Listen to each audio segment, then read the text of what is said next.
Have you ever said, sorry, and immediately wondered why you said it? Not after hurting someone. Not after making a real mistake.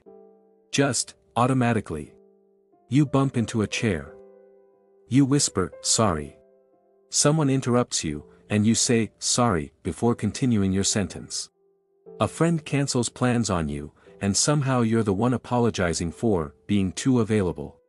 You send messages like, sorry to bother you, sorry if this is stupid, sorry for the long text, as if your existence constantly needs a disclaimer.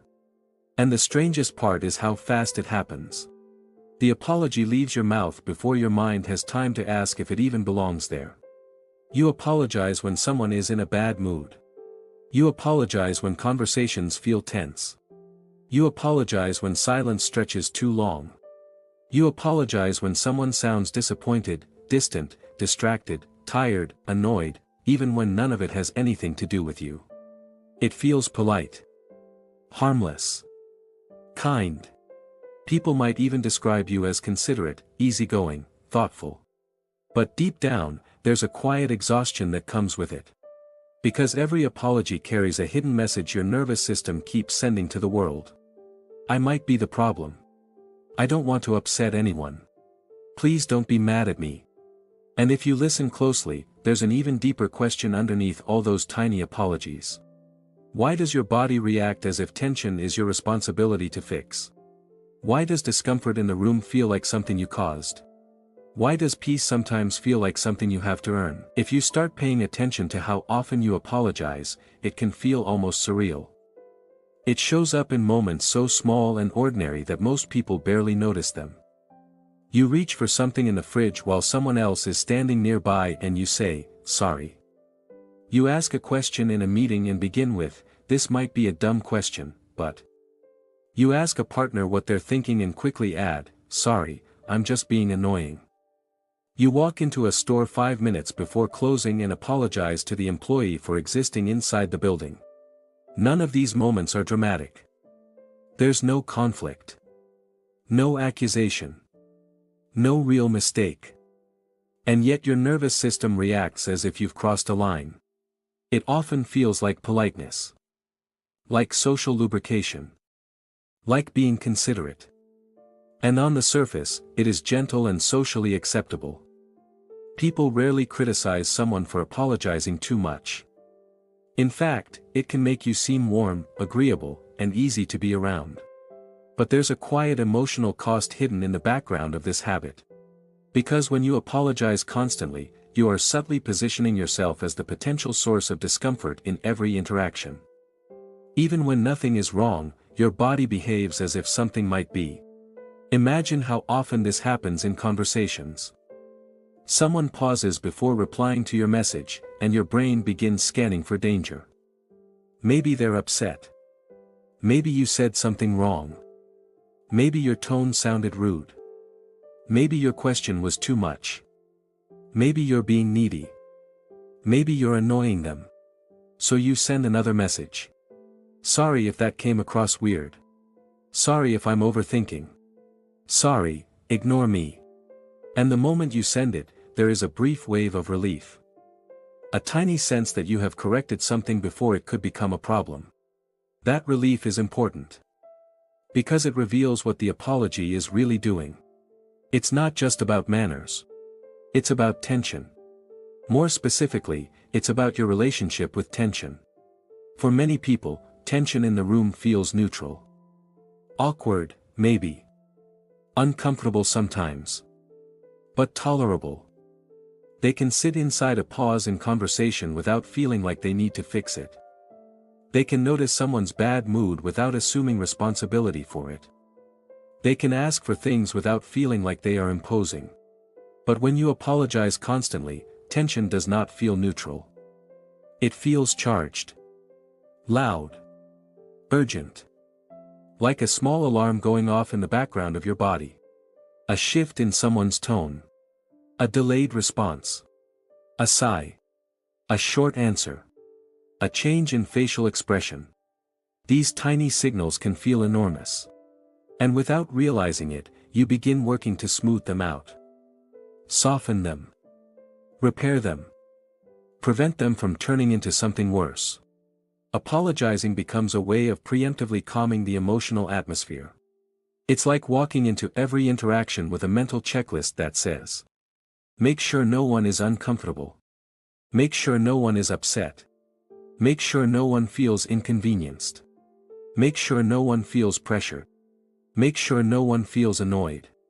And if any of those feelings might be present, even slightly, apologize first. This is why many apologies happen before anything even goes wrong. You apologize before asking for help. Before expressing a preference. Before sharing an opinion. Before taking up time. Before taking up space. Sorry to ask. Sorry to bother you. Sorry to bring this up. Sorry if this sounds silly. It becomes a ritual that quietly asks permission for your own presence. And over time, this shapes how you experience everyday life. Because when your brain constantly scans for the possibility of upsetting others, ordinary interactions begin to feel like emotional negotiations.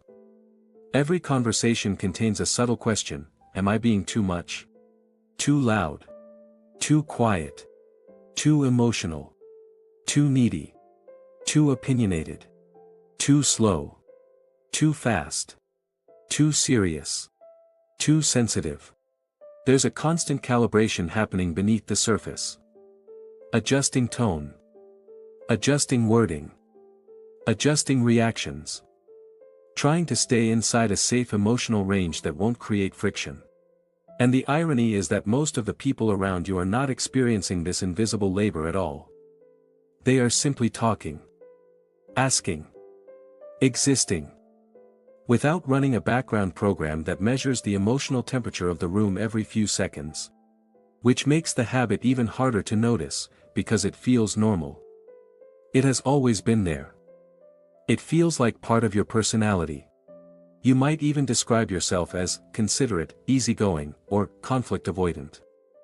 You might feel proud of being someone who doesn't create problems for others. But underneath that identity is a quiet question that rarely gets spoken out loud. What would happen if you didn't apologize? If you asked for help without softening the request? If you expressed an opinion without cushioning it? If you allowed a pause in conversation to exist without filling it? If you let someone else be in a bad mood without trying to fix it? The idea can feel strangely uncomfortable. Even risky. Because somewhere deep inside, there is a feeling that not apologizing might make something fragile break. To understand why this pattern feels so automatic, we have to travel backward, not into dramatic memories or obvious events, but into the emotional atmosphere you learned to live inside before you even had language to describe it. Most of the habits that shape adult relationships are formed long before we understand what relationships are. They begin in environments where your nervous system learned one simple rule: emotional safety depends on emotional harmony. For some children, the emotional climate around them is steady. Caregivers have moods, of course, but those moods are predictable, contained, and clearly separate from the child's existence. A parent can be tired without the child feeling responsible. A parent can be stressed without the child feeling like the cause. Conflict can happen without the child feeling like the solution. But for other children, the emotional atmosphere feels different. More fragile. More unpredictable. More charged. In these environments, tension doesn't stay in the background. It fills the room. Maybe voices became sharp quickly. Maybe silence felt heavy. Maybe affection disappeared without explanation. Maybe approval felt inconsistent. Maybe love felt warm one moment and distant the next. Maybe a caregiver carried stress, anxiety, sadness, anger, or overwhelm that quietly shaped the emotional temperature of the home. A child doesn't interpret this intellectually. A child experiences it physically. They feel the shift in tone. The longer pause before a response. The sigh. The tension in a room after a long day. The difference between a relaxed, "How was school?" and a distracted one. And because children are wired to survive through connection, their nervous system begins asking a question long before their mind can form it in words. How do I keep the connection safe? This is where the roots of over-apologizing often begin, not as a social habit, but as a survival strategy. A child in an emotionally unpredictable environment becomes an expert observer. They learn to read faces, tones, and moods with remarkable precision. They learn to detect the emotional weather before anyone else notices it. They begin to anticipate tension before it fully appears. And when tension appears, they learn to do what children do best: adapt. Some children adapt by becoming quiet. Some adapt by becoming helpful. Some adapt by becoming funny. Some adapt by becoming perfect. And some adapt by becoming emotionally responsible. This doesn't mean anyone told them, "You are responsible for our feelings." It is far subtler than that. It happens through patterns. A parent who relaxes when the child is agreeable. A parent who becomes distant when the child expresses frustration. A parent who seems overwhelmed and softens when the child becomes easy. A parent who praises the child for being mature, understanding, easy, not difficult. These moments teach a powerful lesson without ever saying it out loud. Harmony keeps connection safe. And if harmony keeps connection safe, then tension becomes dangerous. This is where a child begins to internalize a quiet equation. If someone is upset, I should help fix it. If someone is stressed, I should make things easier. If someone is disappointed, I should adjust. If someone is uncomfortable, I should soften myself. Over time, this turns into emotional hyperawareness. The child begins scanning the emotional environment constantly. They become sensitive to micro shifts in tone, expression, and energy. They notice when someone seems tired, irritated, distracted, distant. And each of those signals carries a subtle message. Something might be wrong. And I might be able to help. The child doesn't think this consciously. Their nervous system simply learns that maintaining emotional harmony is part of staying safe and loved. So they become careful. Careful with their tone. Careful with their needs. Careful with their reactions. Careful with their requests. They learn to soften their presence. Maybe they ask for things gently. Maybe they avoid conflict. Maybe they try not to be too much. Maybe they try not to add stress to anyone's day. And when tension appears, they learn one of the most powerful tools available to a child: they learn to take responsibility early. I'm sorry. Sometimes they apologize after conflict. Sometimes they apologize during conflict. And sometimes, most importantly, they apologize before conflict has even begun. Because preemptive responsibility feels safer than uncertainty. If you apologize early, you reduce the chance of escalation. If you apologize early, you soften the emotional atmosphere. If you apologize early, you show you are cooperative. If you apologize early, you signal that you are not a threat. Over time, the apology stops being a reaction and becomes a reflex. It becomes a way to maintain emotional equilibrium. This is why many people who apologize constantly were also described as mature for their age. They seemed easy to raise. Easy to talk to. Easy to manage. They didn't create problems. They tried to solve them. But maturity in childhood often means something very specific. The child learned to manage emotions that were bigger than they were. And when a child becomes emotionally responsible too early, something subtle happens to their relationship with guilt. They begin to feel guilty not only for mistakes, but for tension itself. If someone is upset, guilt appears. If someone is disappointed, guilt appears. If someone is stressed, guilt appears. Even if the child has done nothing wrong. Because the nervous system learned a simple association. Tension plus me equals responsibility. And once that equation is formed, it does not disappear when childhood ends. It simply follows you into adulthood, quietly shaping the way you experience relationships, work, friendships, and everyday interactions. The adult version of this pattern doesn't look dramatic. It looks polite. Cooperative. Kind. It looks like apologizing when someone bumps into you. Apologizing when someone else misunderstands you. Apologizing when you ask a question. Apologizing when you express a need. Apologizing when someone else is in a bad mood. Because your nervous system is still trying to maintain harmony before tension grows. It still believes connection is safest when emotional waters are calm. And apologies have become one of the fastest ways to calm those waters.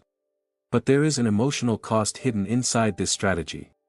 When you feel responsible for the emotional atmosphere around you, you slowly begin to treat your own needs as potential disruptions. Your requests feel heavier than they are. Your opinions feel riskier than they are. Your boundaries feel harsher than they are. Because somewhere deep inside, there is still a child asking. Will this create tension? Will this upset someone? Will this make connection less safe? And when that question appears, the reflex returns. Sorry. Not because you did something wrong.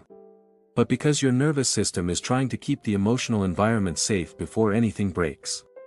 And the deeper question begins to emerge quietly underneath all of this. If you learn to take responsibility for emotions that were never yours, what happens when you finally stop? When this pattern follows you into adulthood, it doesn't announce itself loudly. It blends into everyday life so seamlessly that it often looks like personality. Like kindness. Like being thoughtful. Like being someone who cares about others. And because the world usually rewards those traits, the pattern rarely gets questioned. But if you slow down and observe how it shows up in your daily life, you begin to notice something deeper. The apology is no longer just about the past. It has become a way of navigating the present. You see it in romantic relationships first. You apologize for your emotions before you even express them. Sorry, I'm probably overreacting. Sorry, I know this is silly. Sorry, I don't want to start anything. You soften your feelings before they even leave your mouth, as if preparing the other person for the inconvenience of your inner world. When your partner seems distant, you don't immediately wonder what they're going through. Instead, a quiet thought appears: did I do something wrong? When they reply with short messages, your nervous system begins scanning for mistakes. You replay the last conversation. The last joke. The last opinion you shared. The last moment you might have been too much. And then the apology appears again, sometimes spoken, sometimes silent. You offer reassurance. You become extra gentle. Extra accommodating. Extra easy to be around. You try to smooth the emotional atmosphere before you even know if anything is wrong. Over time, this creates a subtle emotional imbalance. Because when one person feels responsible for the emotional climate of the relationship, they begin carrying invisible labor the other person may not even know exists. You monitor tone. You monitor distance. You monitor mood. You monitor tension. And while you're doing all of this, you slowly begin to ignore something important: your own emotional experience. Your discomfort becomes secondary. Your frustration becomes negotiable. Your needs become adjustable. Because maintaining harmony feels more urgent than expressing yourself fully. This is how over-apologizing often turns into over-accommodating. You agree to plans you don't want. You say, "It's okay," when it isn't. You say, "No worries," when there are worries. You say, "It's fine," when it doesn't feel fine. Not because you don't have opinions or feelings, but because the possibility of creating tension feels heavier than the discomfort of staying quiet. And the strange part is that from the outside, nothing looks wrong. You seem supportive. Flexible. Understanding. Easygoing. Inside, though, there is a quiet exhaustion building. Because constantly monitoring emotional harmony is a full-time job your nervous system never clocks out of. You see it in friendships too. A friend cancels plans last minute and you immediately say, "No worries at all," even if you spent the whole day looking forward to it. You reassure them before they even ask for reassurance. A friend seems distant, and instead of waiting to see what's happening, you send a message checking if you did something wrong. A friend forgets to reply, and you follow up with, "Sorry, I don't want to bother you." The pattern repeats, tension appears, and your nervous system moves to neutralize it. And slowly, without meaning to, you become the emotional buffer in many relationships, the one who smooths things over, keeps things calm, and prevents discomfort from growing. But buffering emotions has a hidden side effect: it reduces the amount of space you feel allowed to take up.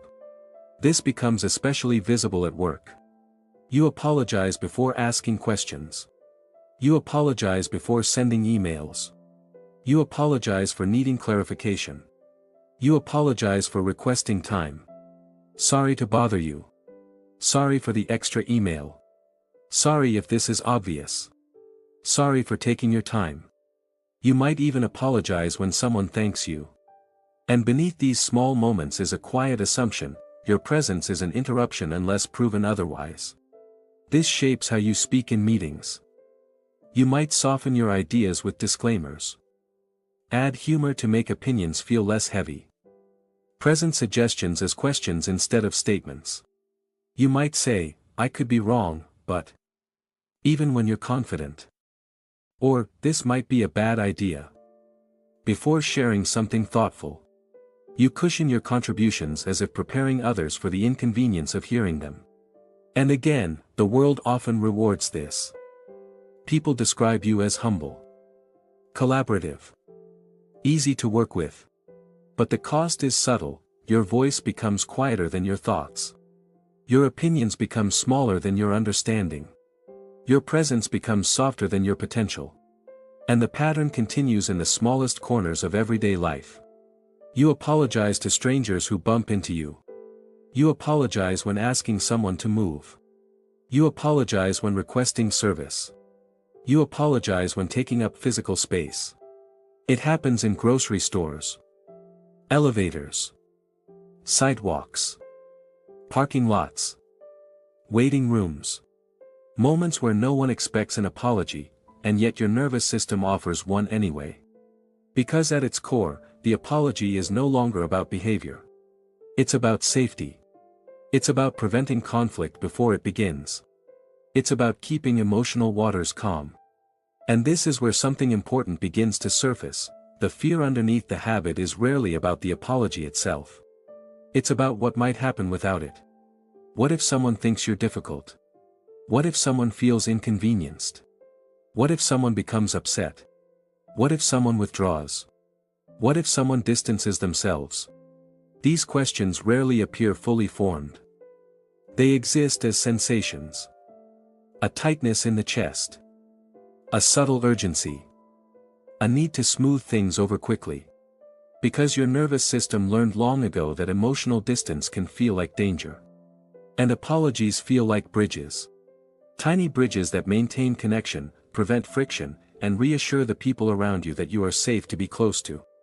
But over time, something complicated happens when you build too many bridges. You begin to cross them constantly. Walking toward others. Adjusting toward others. Softening toward others. And without noticing, you may realize you don't always know how to stand still and let someone walk toward you. Because if you stop apologizing, stop softening, stop smoothing tension, something unfamiliar appears. Uncertainty. Silence. Space. The possibility that someone else might hold the emotional discomfort. And that possibility can feel strangely unsettling. Because if you are not responsible for everyone's emotions, then whose responsibility are they? And what does that mean for the space your own emotions have been waiting to occupy? To understand what is happening beneath this pattern, we need to step into theory, but gently, in a way that stays connected to everyday life. In psychology and psychoanalysis, there is a simple idea that explains a lot of this: your nervous system is not only designed to keep you alive. It is designed to keep you connected. For a child, connection is survival. Emotional closeness is not a luxury, it is safety. A child cannot regulate their world alone, so their nervous system becomes deeply tuned to the emotional signals of the people around them. This tuning becomes what many therapists describe as emotional attunement. It is the ability to sense what others are feeling and adjust accordingly. In healthy environments, attunement is balanced. A child learns to feel others without losing themselves. But when attunement becomes one-sided, when the child is the one constantly adjusting, something subtle happens. Attunement turns into hyperattunement. Instead of sensing emotions, the nervous system begins monitoring them. Instead of responding, it begins anticipating. Instead of sharing emotional space, it begins managing it. This is where the concept of emotional responsibility quietly forms. Not as a belief you consciously choose, but as a bodily expectation, emotional harmony is safer than emotional unpredictability. Your nervous system learns that tension is a signal that requires action. And the fastest action available becomes self-adjustment. If tension appears, soften yourself. If discomfort appears, take responsibility early. If distance appears, repair quickly. Apologizing becomes one of the fastest repair tools the nervous system has. This connects to another idea that explains why the habit feels so automatic: the difference between real guilt and learned guilt.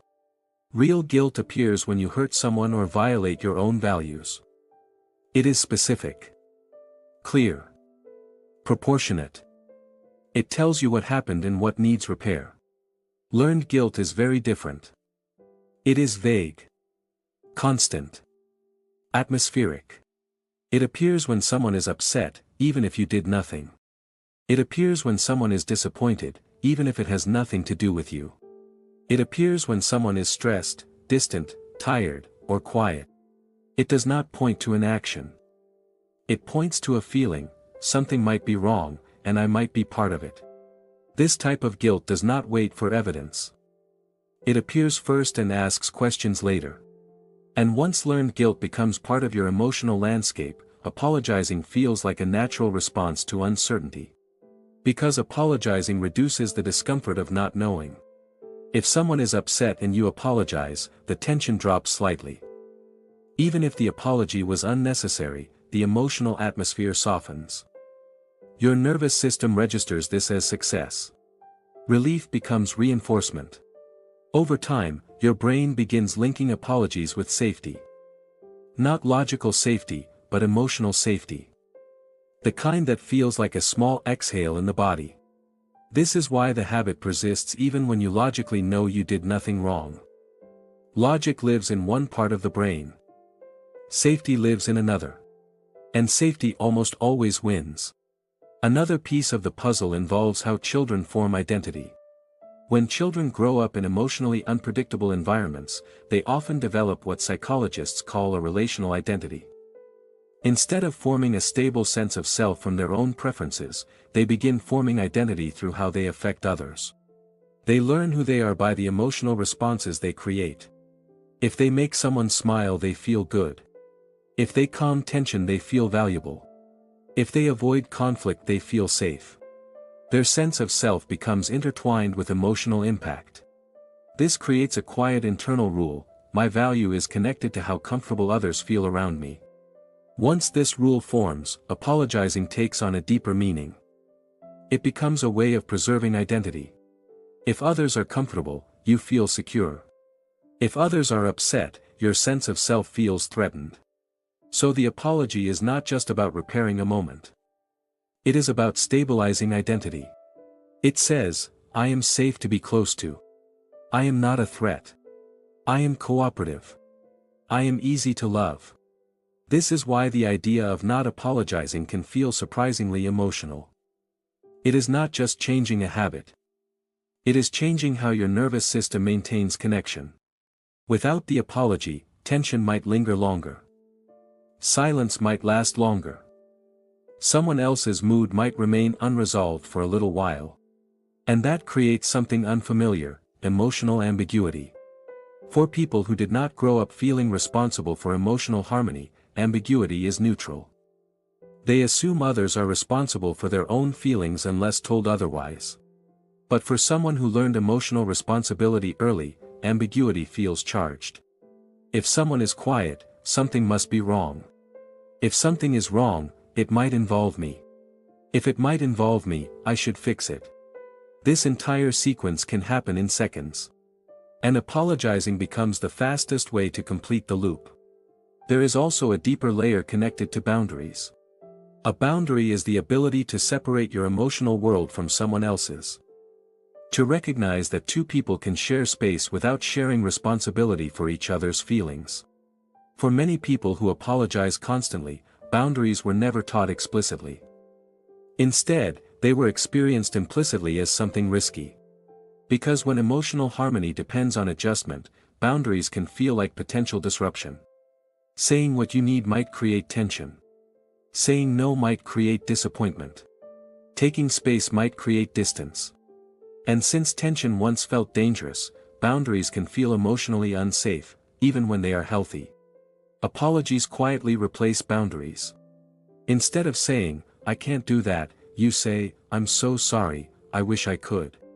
Instead of saying, "That didn't feel good," you say, "Sorry, I'm being sensitive."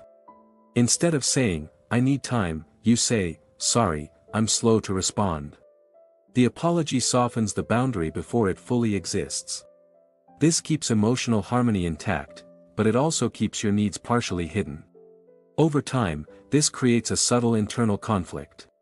Part of you wants space, clarity, and honesty. Another part wants safety, harmony, and connection. Apologizing becomes the compromise between those two parts. You express yourself, but gently. You take space, but softly. You set limits, but with cushioning. And this works, for a while.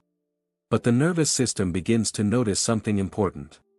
If you are always responsible for smoothing emotional tension, who is responsible for smoothing yours? If you are always adjusting, who is adjusting toward you? This is where exhaustion begins to surface. Not dramatic burnout, but a quiet, persistent tiredness. Because emotional responsibility is heavy work. And it becomes heavier when it is invisible. The apology has been doing many jobs at once: maintaining harmony, preventing conflict, stabilizing identity, reducing ambiguity, softening boundaries. No wonder it feels so automatic. No wonder it feels difficult to stop. Because removing the apology does not just remove a word. It removes a lifelong strategy for staying emotionally safe in the presence of others. And when that strategy begins to loosen, a new question slowly begins to emerge. If you are not responsible for everyone's emotional world, what becomes possible in your own? If you've been listening to all of this and quietly recognizing yourself, there is something important to understand. Nothing about this pattern means there is something wrong with you. It means your nervous system learned a very intelligent way to protect connection. At some point in your life, being emotionally careful helped you stay close to people who mattered. Being gentle helped you stay safe. Being attuned helped you feel loved. Apologizing early helped prevent distance that once felt frightening. This habit was not a flaw. It was an adaptation. And adaptations don't disappear just because life changes. They stay until the nervous system learns that new experiences are safe enough to replace them. This is why change in this area is not about forcing yourself to stop apologizing. It's not about becoming blunt or cold or suddenly speaking without filters. Trying to swing in the opposite direction often feels unnatural and exhausting. The real shift is quieter than that. It begins with noticing the pause between tension and apology. That tiny moment when the urge appears. Because right now, that moment happens so quickly that it feels invisible. Tension appears, apology follows, relief arrives. The loop completes itself before your awareness catches up. But the moment you start noticing the urge, something changes. You begin to feel the discomfort that the apology used to dissolve instantly. The small silence. The unanswered message. The other person's mood. The unfinished emotional atmosphere. At first, this can feel strangely uncomfortable. Almost like standing still while a reflex asks you to move. This discomfort is not a sign you're doing something wrong. It's a sign you're experiencing emotional space without immediately filling it. And emotional space can feel unfamiliar when you've spent years maintaining emotional harmony. The practice is not to eliminate apologies. Real apologies matter. Repair matters. Accountability matters. The practice is learning the difference between an apology that repairs something and an apology that protects you from discomfort. One is about connection. The other is about safety. And the difference lives in a simple question. Did I actually do something wrong? If the answer is yes, the apology belongs. If the answer is no, the urge is coming from somewhere deeper. In those moments, something new becomes possible. You can let the pause exist. You can let someone else hold their mood. You can let a conversation breathe. You can let a request exist without cushioning it. At first, this feels small. Almost insignificant. A missing "sorry" in a sentence. A slightly more direct message. A moment of silence you don't rush to fill. But these small moments create a new emotional experience your nervous system has rarely had: connection without constant self-adjustment. You begin to discover something surprising. Most tension resolves itself without your intervention. Most people's moods are not about you. Most pauses in conversation are not dangerous. Most relationships do not break when you stop smoothing every emotional ripple. And slowly, a new kind of safety begins to form. Safety that does not depend on constant monitoring. Safety that does not depend on perfect emotional harmony. Safety that allows space. This is the beginning of emotional boundaries, not as walls, but as gentle separations. You begin to feel where you end and someone else begins. Their frustration can exist without becoming your responsibility. Their silence can exist without becoming your mistake. Their mood can exist without becoming your task. And in that separation, something quiet and powerful appears. Space for your own emotions. Needs that don't need disclaimers. Opinions that don't need cushioning. Presence that doesn't need permission. You may notice that your voice sounds slightly different. Still kind. Still thoughtful. But steadier. Less apologetic. More grounded. Not because you stopped caring about others. But because you stopped carrying emotions that were never yours to hold. And the most surprising part of this shift is what happens to connection. It doesn't disappear. It becomes more balanced. Because real closeness does not require constant self-erasure. Real closeness can hold tension, differences, pauses, and imperfect moments without breaking. The apology once helped you stay connected. Now, slowly, you are learning another way. A way where connection does not require shrinking. A way where kindness includes yourself. A way where your presence doesn't need a disclaimer before it enters the room.